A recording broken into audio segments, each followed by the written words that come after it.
Growing a business is kind of tricky right now. Supply chains are squeezed, tariffs and trade policies are dynamic, and cash flow, it's tighter than ever. You need clarity to come out on top. Without it, you risk falling behind. If only you could hop in the DeLorean and see the future, right?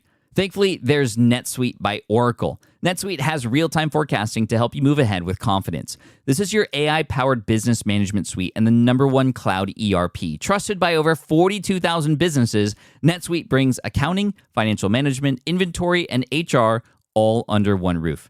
It's your single source of truth, giving you the data and control you need to move quickly. And with AI built in, you can automate the busy work and focus on strategy.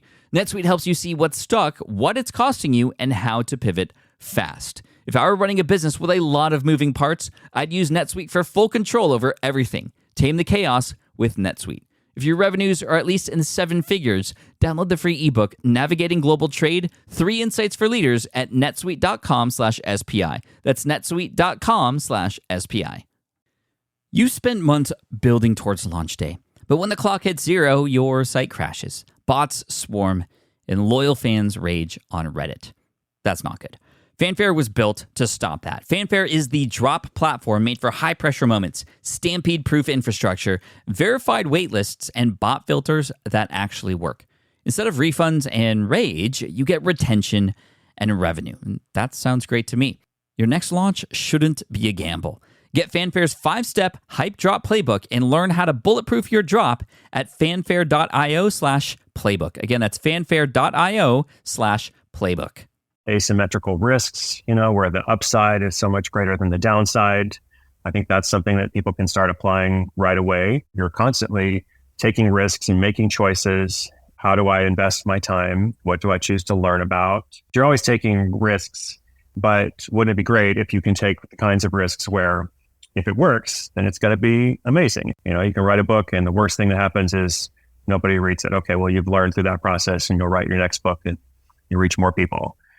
Starting a new social account or whatever it is.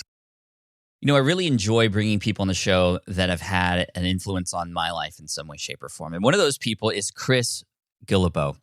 He's a blogger and a world traveler and an author, a very well-renowned author. And he's got a new book now called Gonzo Capitalism. And we're going to be talking about how to build a business today and how to succeed in an economy and in an environment that kind of hates us. Things are kind of stacked against us when it comes to building things online and succeeding. We're going to talk about what that means and how, but also get into some history with Chris, because Chris has, like I said, had a massive impact on my life and many others. I mean, I'm talking tens of thousands of others. He is the founder of an event that had run for a decade called World Domination Summit. I learned a lot of things. I've met a lot of people through that event, and what he's done and how he's helped people.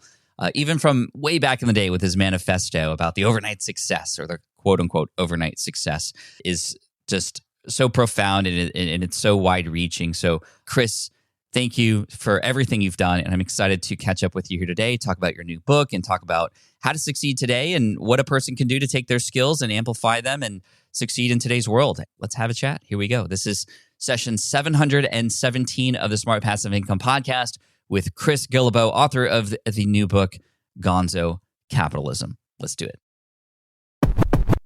You're listening to the Smart Passive Income Podcast, a proud member of the Entrepreneur Podcast Network, a show that's all about working hard now so you can sit back and reap the benefits later.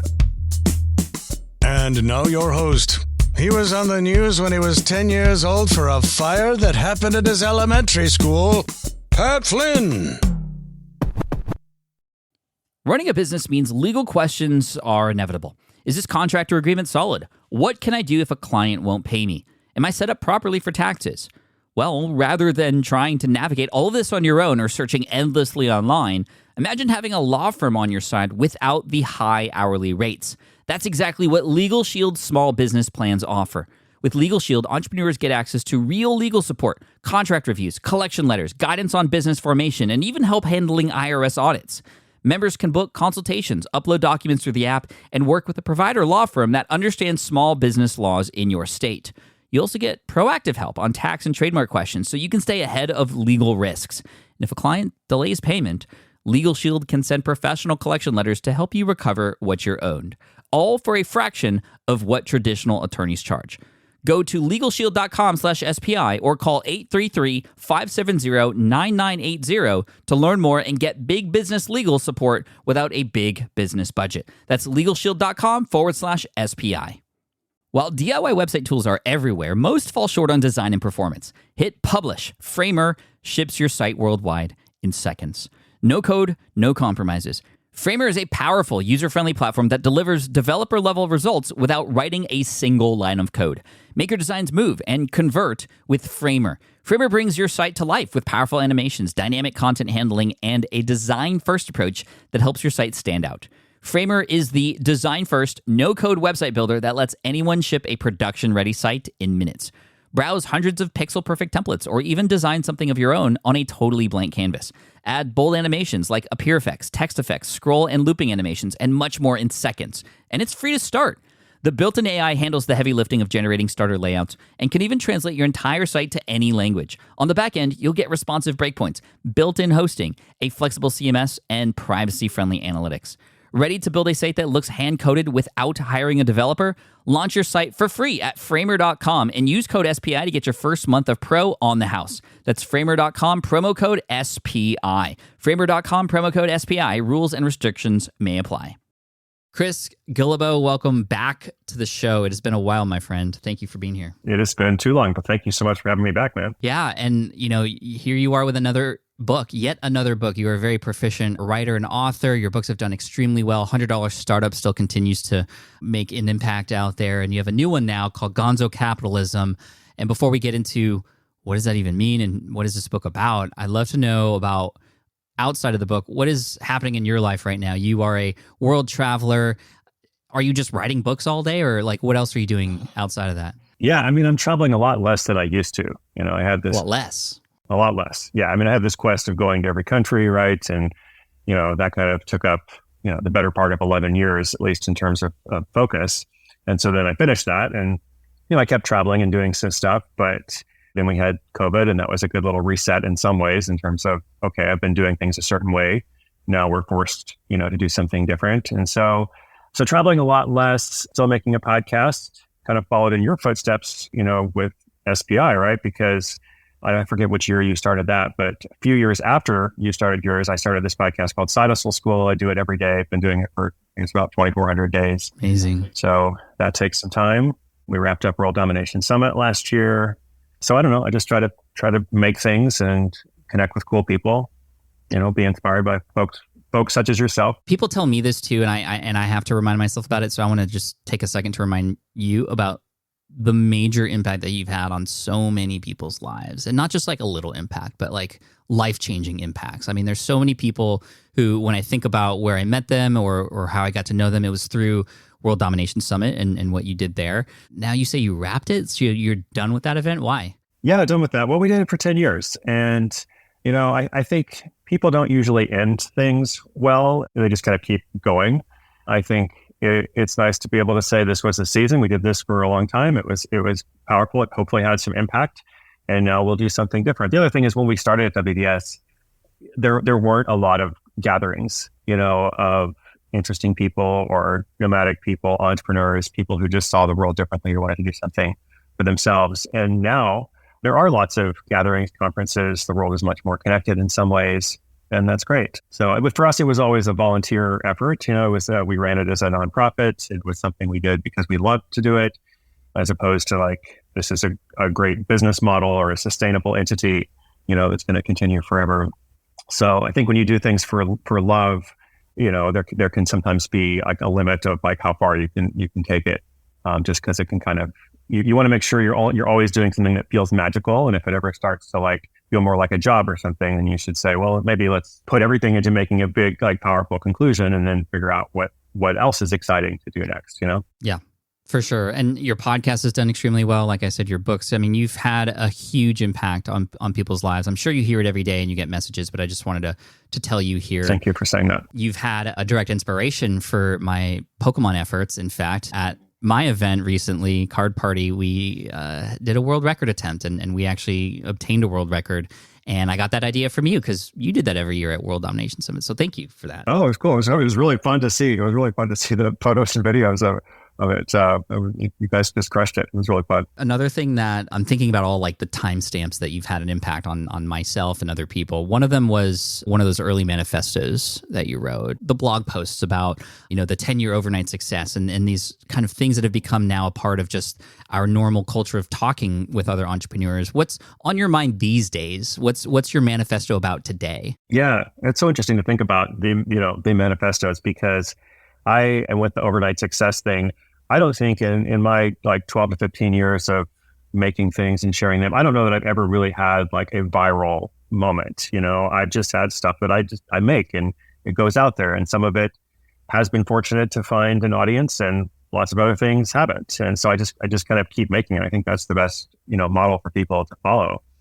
As for what the manifesto is now, if there is such a thing, well, I'm interested in the so-called new economy. And that's always a difficult phrase, right? Because we're talking about the new economy like all the time, but the new economy, I guess. I do feel like something shifted during the pandemic in terms of how people think about both money and power.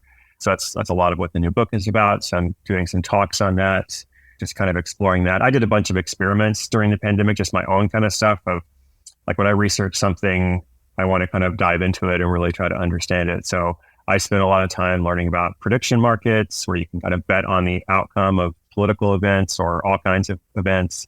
I spent a lot of time playing video games for money, which I was always interested in because I love playing video games. And then there was this whole there's blockchain video games. I'm like, how does that work?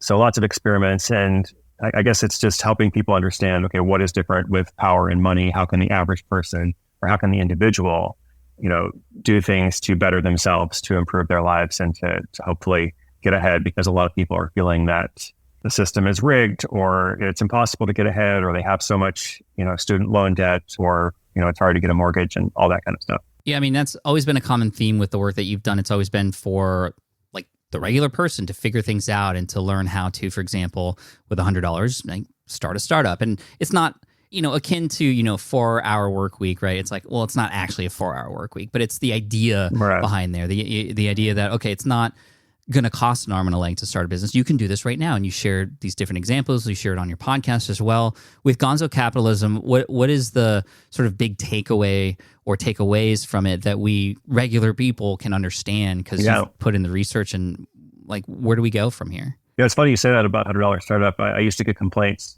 from people who would say, oh, you used this case study where somebody spent $300, I'm like, okay, we're talking about a principle here, Yeah. So Gonzo Capitalism, first thing, peak marketplace. I think we are living in an age in which everything is for sale. Like every talent can be monetized, every skill, every knowledge set. What people need to figure out is how to package it, essentially, like how to go from your set of skills, knowledge, experience, and then turn that into the right product or service. I mean, you have talked about this in lots of different ways. So I'm just trying to kind of think what is modern, what is current and such, trying to help people take what I call asymmetrical risks, where the upside is so much greater than the downside. I think that's something that people can start applying right away. As you go through life, and it's not just about entrepreneurship. I mean, that's like the obvious example, but as you go through life, you're constantly taking risks and making choices. How do I invest my time? What do I choose to learn about? What are the relationships that are important to me? How do I choose, to get closer in a relationship or further away? And so you're always taking risks, and some things work out and some things don't. But wouldn't it be great if you can take the kinds of risks where if it works, then it's going to be amazing. If it works, you're going to, like you've done with a whole new community with the Pokemon stuff, right? Yeah. If that hadn't taken off, then the worst thing that would have happened would have been like, oh, well, I really like this topic. I enjoy making things, about this. I enjoy the creators, and turned out that it wasn't a huge hit. So now I'll go back to doing something else. But it did take off, right? So the disproportionate rewards. So encouraging people to focus on disproportionate rewards, the asymmetrical risk. What is like that in life? Writing a book is like that. You can write a book and the worst thing that happens is nobody reads it. Okay, well, you've learned through that process and you'll write your next book and you reach more people. starting your side hustle, starting a streaming channel, starting a, new social account or whatever it is. How do you analyze the risk on either side, both good and bad? How do you truthfully determine what that might be before taking action on something? I mean, just speaking for myself, I don't really have a scientific process for it. I mean, I'm sure there are some people like with certain businesses, especially where you are going to spend more money, then it probably is wise to do some more formal market research, validation, and so on. But I tend to focus, again, just from my own experience and people that I tend to work with and connect with, I just tend to focus on ideas that up front are not going to have a lot of cost, whether financial cost or time cost. And so if you can say, here's an idea that I'm going to know within 30 days or 60 days at most if it's going to have some traction or legs, and it's just not going to cost a lot of money because it's not, then I tend to think, well, why not go for it? And eventually, you as an entrepreneur, you have more ideas than you than you have time for. So you might have to get more specific, and you might have to think, okay, what is my core focus? But I tend to think people accelerate that process too quickly sometimes, especially when they're starting, because you don't necessarily know like what your great thing is or what your life purpose is when you're 20 or, really at any age until you start trying stuff. When I started the blog, Art of Nonconformity, it was deliberately vague. It was like Art of Nonconformity. Here's some stuff about life, work, and travel. It's like the broadest possible topics you can get. And so maybe in some ways it would have been more successful if I was like, here is the niche, here is the thing in the beginning. But I don't really operate well that way. And I just had to kind of discover things along the way. Now, it's funny you mentioned blog. That was how a lot of us back then in early 2000s, early 2010s were packaging our information and putting it out there in the world. Google was a lot more friendly to us back then, and people were subscribing to RSS feeds, and, it was almost automatic at that point. But times have changed, and as you said, and as you've written in this book, it's become a little bit more modern. It's different. How does one, or what are the different methods by which people are now packaging their stuff? Like, what in your analysis is a great opportunity for us today? Well, I think a big thing that has changed is the scale and the pace of things. There are a lot of people on TikTok and other news streaming platforms that have enormous numbers of followers, that like greatly eclipsed what we used to see in those early blogging days. I don't know. It's everything. It's overwhelming. It's intimidating in some ways. But I have this story of Miss Excel. Do you know Miss Excel? I do. Yeah. I got to meet her at Social Media Marketing World last year. Oh, that's great. That's great. So, for anybody who doesn't know, this is a woman who's making a lot of money, like millions of dollars on Microsoft Excel courses and training. And her entire lead generation tool is basically dance videos that she performs on TikTok with like spreadsheet tips and tutorials and such in the background. And it's just amazing because in the $100 Startup many years ago, I wrote this story about this Indian guy who had a blog about Microsoft Excel. And in some ways it was like a similar model, and he was making like $100,000 a year, which was a great income, especially in India. And I wrote that case study, saying, isn't it amazing? And now with Gods of Capitalism, it's like, okay, in less than a year, this person who didn't have much platform at all now reaches millions of people selling large numbers of these higher priced or at least mid-priced courses. And the pace, the change, the scale and such. So obviously streaming is, I don't think like start a streaming account is the takeaway. I think the takeaway is things can happen very quickly. Things can happen very quickly. So you might as well try something. And if you can package it in a way that connects to a core need, that's another thing why she's done so well, then you're going to make a lot more money, if the goal specifically is making money. Like I mentioned in the book that I know somebody else who has done this with houseplants, and they've also done pretty well, but nowhere near as well financially as Miss Excel, just because of the topic. Like she chose something that has this direct influence on so many people's lives, so many office workers who spend hours a day working with spreadsheets or databases. And so she can charge a higher price than, you can for houseplants. Do you feel that another thing that, and this is something I'm noticing, is that the longevity of the content that we're creating is much shorter now, meaning in order to stay ahead or do well today, we like you said, we have to keep up with the pace of everything. Because back then, we could write a piece or create something and it can just work for a very long time for you. And it almost feels like we're in this sprint now to the next goal marker. And then as soon as we get there, we have to sprint to the next one. And there's not really any time for things to kind of just sit there and work for us anymore. Less passive, really, in a way. Do you notice that? And how do we deal with that? Because that almost is kind of unhealthy. Yeah, it is. It is undesirable, so much greater to be able to like create, I think what you and I and other people used to call like legacy work, or like, here's this, I'm really going to create this one blog post. It's going to be so great. It's going to go on forever. And that was always like the Seth Godin model as well, of like everything you put into the world is going to have its own little like life and ecosystem. But now, as you say, not so much. I mean, it happens sometimes, but unfortunately, it is this constant race and such. And so I think the question there is kind of like, when people are like, what about AI? Like everybody's asking me this like every night at the events, and isn't AI going to take over the world? It's unhealthy in some ways and such. And I think it is unhealthy in some ways. It's also happening, right? It's not going to stop, and we're not going to change the pace and the cadence of, the latest social network, whatever it may happen to be, in a year from now. So I think because we can't change that, we can only change ourselves, or we can only say, okay, well, I can't try to keep up. Like it's not possible for me to keep up with everything. I can't be everywhere. I mean, maybe like the more team members you get, the more you delegate and such, but I just feel it's almost an arms race. So you have to decide for yourself, like what is enough? And you have to say, well, and this is what I've had to do, because I tend to get like overwhelmed or even depressed sometimes. I'm like, oh, I'm making these things, but it's not necessarily having an impact, or I'm not reaching X number of people, or so-and-so has been more successful than me or whatever. I just have to like pull back and say, well, what is in front of me right now? What can I do right now? What can I do right now? How can I create something that is hopefully helpful to someone out there?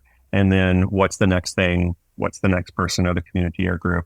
And so not really trying to control the broad universe of things, just trying to say, well, I am a creator. I like to make things. I'm going to make things, and I can't be responsible for the outcome of everything, because so much is beyond my control. Sometimes you make something and it works, and it's the thing you didn't expect, right? Yeah, it's true. Didn't you say to me once that the Pokemon focus, may actually end up being bigger than anything else you've done, and you've done some huge things? Yeah, it is trending that way. I've had people tell me the same thing who've been in this space for a while. So, and it wasn't on purpose to do that. It's just, I just did something that I loved and enjoyed. And I guess I'm able to keep up because I enjoy it, and because I approached it with passion versus, like trying to, let me make money from this. The money is a byproduct of the passion and the service to the people there. That's fantastic. Yeah, that's really interesting. Let's talk about AI since you brought it up. I have a ton of people ask me about it as well, more of a how do we use it, and how do we automate everything in our lives using it, because that's what we try to tend to do. What is your take on where we're at with that, and especially when it comes to jobs and the value that we have to provide for the world, when a lot of the things that we could provide for the world are now able to just be typed into a bot and done for us now? Well, I guess I think two things. I think one, it's wise to remain current. It's wise to like educate ourselves. Like we don't want to like put our head in the sand. Some of these things are exciting and new, and they can have positive uses. And some of these things are going to be able to help us. And I think we ignore them at our peril, And at the same time, though, I mean, I think like the questions I'm hearing they kind of come from a place of anxiety, which I understand. Creator anxiety. Why should we even make anything, right? If, as you said, the bot is going to come along, or other people can do it. And to me, that just goes back to the core reason of why are we creators, or if you like that term or whatever term, artists, writers, etc. Why do we do that in the first place? Is it just a job, or is it just a business opportunity? Or is there something more to it? And I've been writing books now for, I guess, about 12 years. This is the 8th book. I'm excited about my 9th book. I'm thinking about the 10th book. And I actually really like books. And, I guess I just have to believe that there is a market for that. There are people out there who, value that medium. And I'm sure there's some ways that AI can help me, but I don't envision, completely changing my entire process. I like everything about this medium. And so I'm going to continue with it. So I think that's like, if you are a creator, we need you to create. We need you to keep making things, because there is something special that I don't think AI can replicate. Agreed. And my advice is just keep bringing the human elements into it, make that the forefront. I mean, that's the human touch, the personal experiences, those kinds of things are things that AI are never going to be able to compete with. And so leaning into that is great. Why is the tagline of the book, how to make money in an economy that hates you? Like, does the economy hate us? Like, what do you mean by that? And how is it actually working against us? So I should say first, I didn't come up with it. It was actually the UK publisher. They acquired the UK Commonwealth rights. And so sometimes they do their own cover. And I got a nice note from them maybe like 6 months or 9 months ago that was like, Chris, we really like the book, which always means they don't like something. Yeah. Like, we really like the book. Like, what's coming next? Let me get to the second sentence. And I think the original title that we had actually gone with in the US was something about the new rules of money. And I ended up using that for like one of the chapter titles. But it's been pointed out to me, and I agree, that like people don't like rules, especially my people. They're like, why are you selling a book about rules? Nobody wants rules, right? They want to like break the rules. And so it was the UK team that was like, we like this approach. And I was like, I don't know that I do like it at first. I was like, that's really strong, and I sent it around to a couple of people, and everyone had a really strong reaction to it. I thought, okay, there is something to this. And a lot of people feel that the system is rigged and that things are not working for them. And people are thinking very differently about capitalism than ever before as well. Even people who believe in commerce and marketplaces, and buying and selling, they still have a lot of skepticism about overall systems. And so they believe that the system is rigged against them. Even people with good jobs now can't always afford a mortgage because they've been priced out of the housing market. So it's not only just young people, quote unquote, it's a lot of people who feel that way. And so I guess I'm trying to always put my focus more on individuals and less on systems and less on corporations, less on, it's all about what is, for that person out there who feels that there is something that they can do, they want to do, but they also feel like there are things working against them.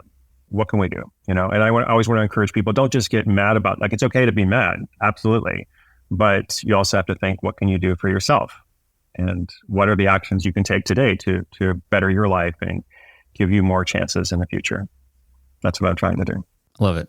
What are the rules that we should be breaking today to get ahead? Great question.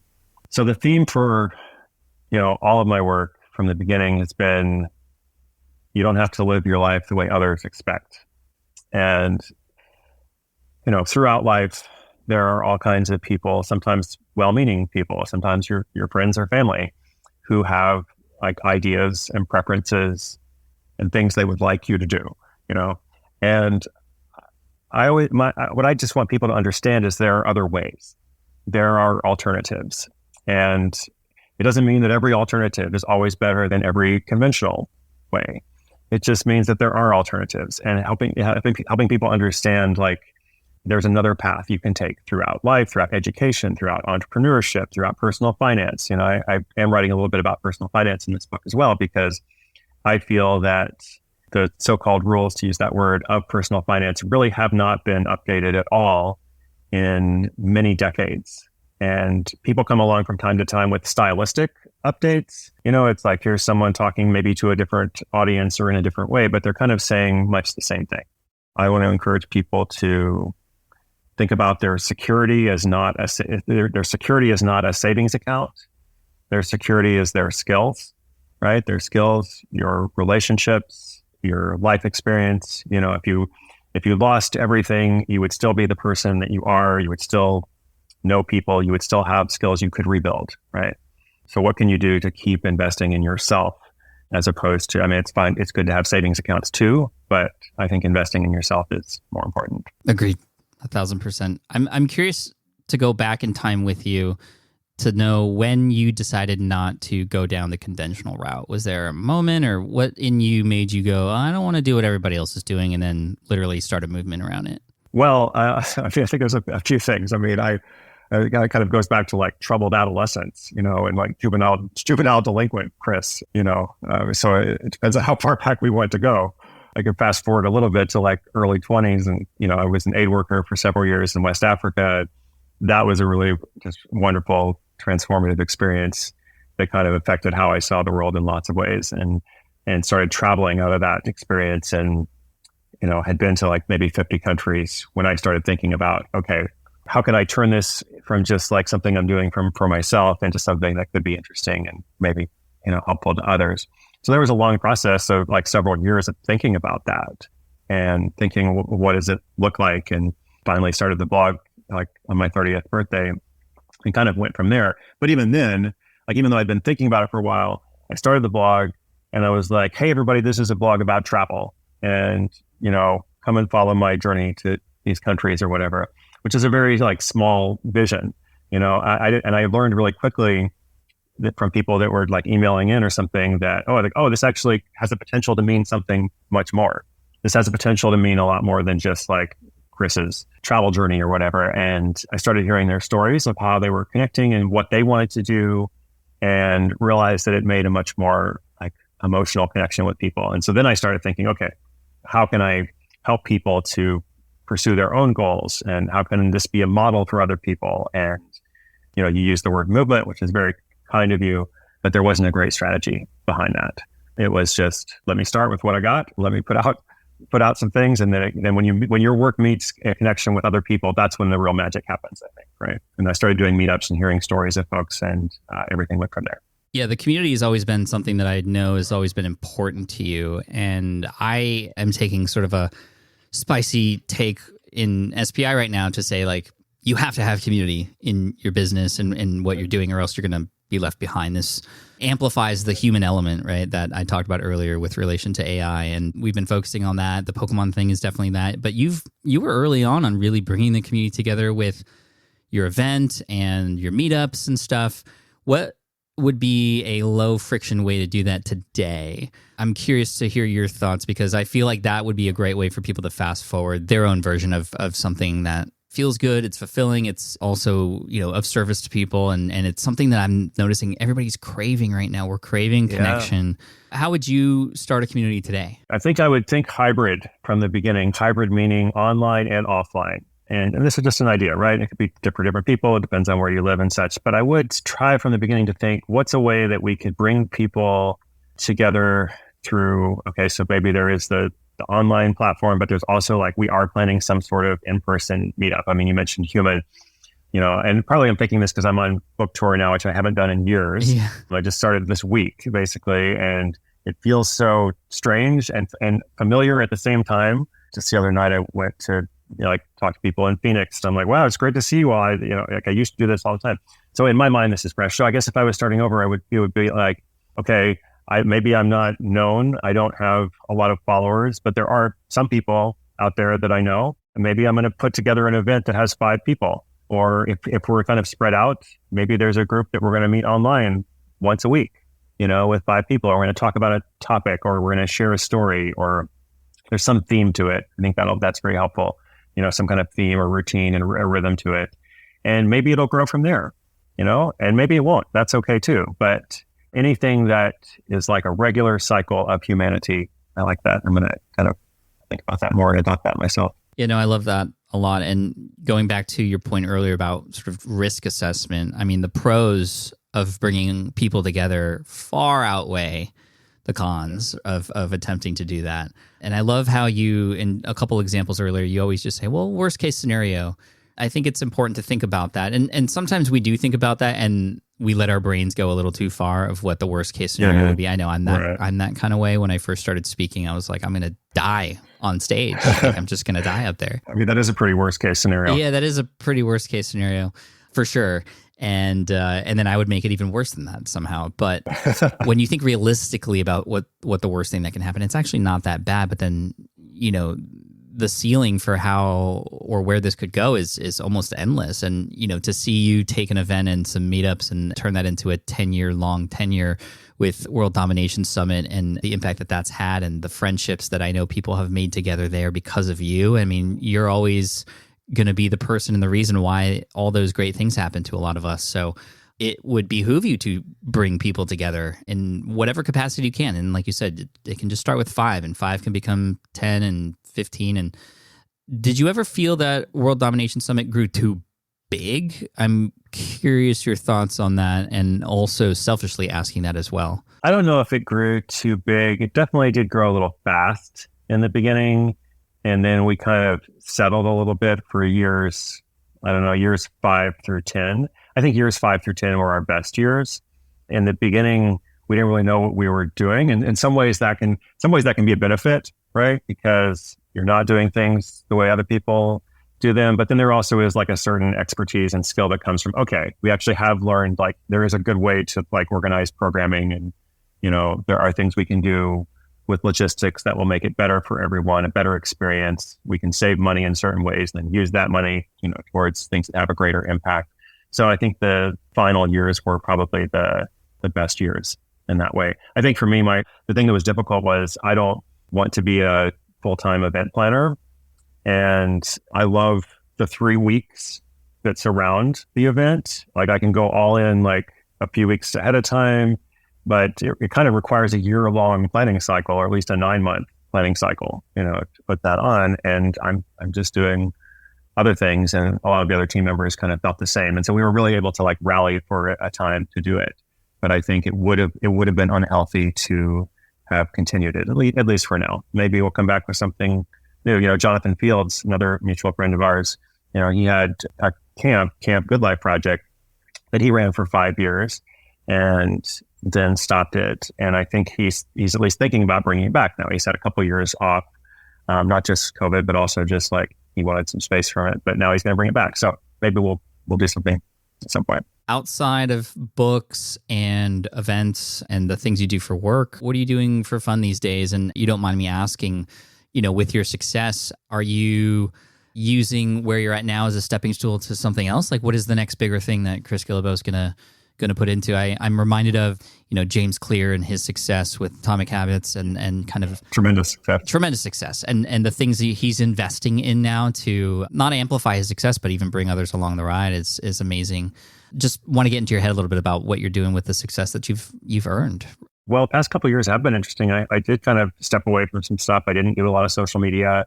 I kind of accepted that there were some things I was good at and some things I wasn't, and I was just going to kind of focus on those things. And I did take a lot more time for myself, focusing a lot more on health and wellness and exercise. You know, these days I run every day and I love that, and started playing video games during the pandemic after like a 15-year hiatus of not doing that. And so it's like, oh, I have a hobby again. I tried to have a hobby for years and years, and I just wasn't good at it. I was like, oh, I gotta be doing something. I need to like do something that has some sort of deliverable to it. And of course, that's not a good way to live your life. So I've just been trying to be a little bit more intentional about health, wellness, relationships, spirituality, all that. So, but I mean, I've got more lessons to learn, I'm sure. What video games did you get into, or are you into now? I got a PlayStation, a PS4 during the pandemic. And then I had missed so many years of gaming. I felt like I was in a great place because, you know, over the past 10 years, there were all these like really great games that had come out, you know, like AAA titles that I had never played. And now they were like $20, you know? So I never had to like buy the new game. So I went to play through the Uncharted series, which I really liked. I enjoyed it. Yeah, it was so good. Felt almost like, I don't know, just felt really, really special. I'm trying to think what else I played. I don't like the open world games that you can just go, there's like, it can go on for hundreds of hours. I actually like to have like a little bit of an objective, you know, and like we're on this mission. And I got a Switch also, so played some Switch. My audience knows this. I've found a new hobby in fishing lately during the pandemic. Okay. And wow, okay. That has been great because it's gotten me outdoors again. Yeah, it's so tactile. It's a lot very to it. tactile and out in nature, and I can do it with my family and friends, and it'll, you know, I'll have it till the day I die. And, you know, it's also reminiscent of a lot of good memories that I have from childhood as well. So it's been neat to find that. And I can put the device down. And what I'm finding is that, you know, the only trouble with it is that when I am actually actively fishing, and it's bass fishing on a lake, which is a lot more strategic than, you know, fishing for carp or trout, where you just put your bait in and you kind of just wait. I have to, if I want to get good at it, which I want to get good at everything I do, there's so many factors from water color, water temperature, to barometric pressures, to what kind of bait are kind of around the time that I'm fishing, and seasons, all this stuff. The time goes by so quickly. I don't know if you feel this when you play video games, but a 12-hour fishing session feels like an hour. 12 hours. That's incredible.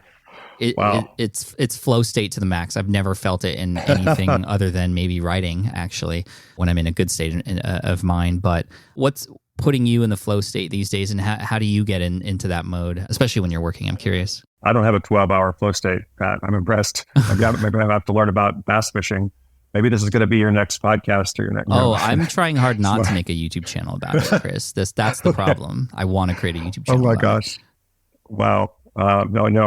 Honestly, I think you win there. You win with a lot of things, but I definitely don't have a 12-hour flow state hobby. And video games, I think, are good, but I don't actually want to play video games for 12 hours a day. I think great to have something you can. It's probably a good thing. Right. Exactly. I mean, people do that. Obviously, a lot more people play video games for 12 hours a day than go fishing for 12 hours a day. But I don't necessarily think it's healthy. Agreed. Chris, this was great to catch up with you on, and everybody should definitely check out Gonzo Capitalism. Check it out on Amazon, or do you have a page perhaps that you want to drive people toward? I mean, I'm happy for them to buy it wherever's good for them, but on my website, chrisguillebeau.com/Gonzo. Obviously, there's an Audible, there's Kindle, whatever people like. And the podcast is called Side Hustle School. And do you record your own audiobooks? I do. Nice. That's what I like to hear. I love it. Yeah. Gonzo Capitalism, check it out. How to make money in an economy that hates you.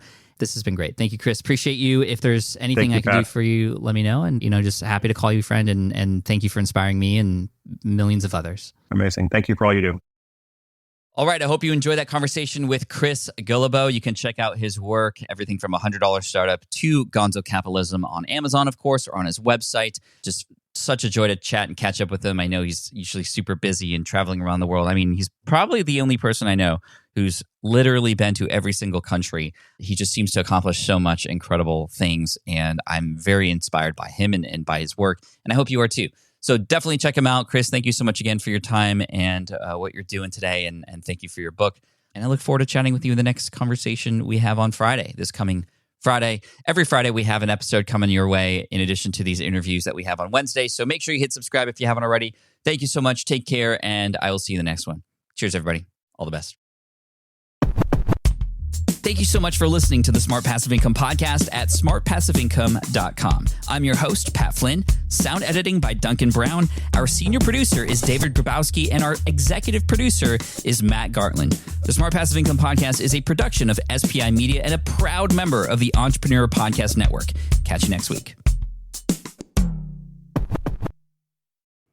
Hey there, quick pause here because I have to tell you about a tool that completely transforms the podcasting workflow. Riverside. I get it. I used to juggle multiple platforms just to record one podcast episode. It was exhausting. Zoom for recording, Audacity for editing, and then a bunch of different apps just to create clips and social posts. I've tried other ones as well. They were okay, but they were clunky and super time consuming.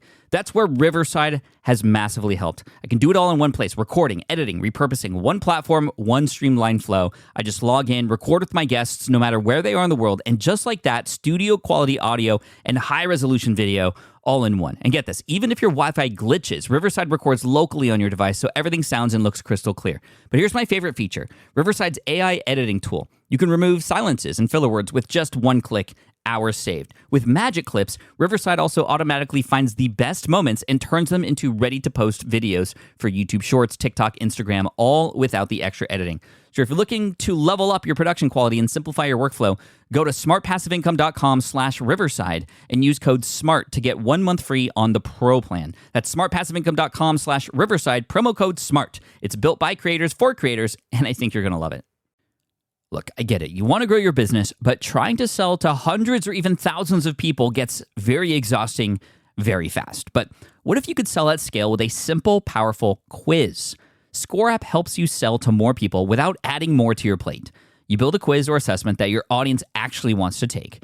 Then they answer a few quick questions and get a personalized result right away. It shows them where they're at and what they need to do next and how you can help. And you build huge amounts of trust before you make even a single offer. No hard sell, no chasing leads, just value at scale. Get 50% off the first 3 months using the discount code SPI.